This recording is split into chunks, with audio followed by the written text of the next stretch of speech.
कोकणातील सर्वात मोठी राज्यस्तरीय बैलगाडा शर्यत स्पर्धा सिंधुदुर्ग जिल्ह्यातील मालवण तालुक्यातील मालोंड गावातल्या माराणावर पार पडली।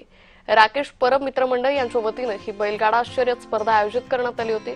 या बैलगाडा स्पर्धेत तब्बल 50 बैलगाड्यांनी सहभाग घेतला। कोकण आणि पश्चिम महाराष्ट्रातून या बैलगाडा आल्या होत्या। या स्पर्धेत मंत्री नितेश राणे, आमदार निलेश राणे यांनी भेट दिली।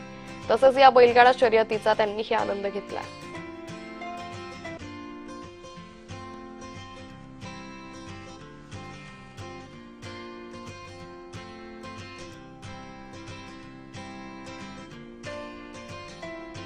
आज आमच्या राकेश परब मित्रमंडळ आयोजित बैलगाडी स्पर्धेच्या निमित्ताने एक वेगळं वातावरण आणि उत्साहाचं वातावरण मला वाटतं क्वचितच आमच्या कोकणामध्ये पाहायला मिळतं। अशा दर्जाची बैलगाडी स्पर्धा म्हटलं तर पश्चिम महाराष्ट्राशिवाय अजून कुठेच आतापर्यंत अनुभवायला भेटत नव्हती।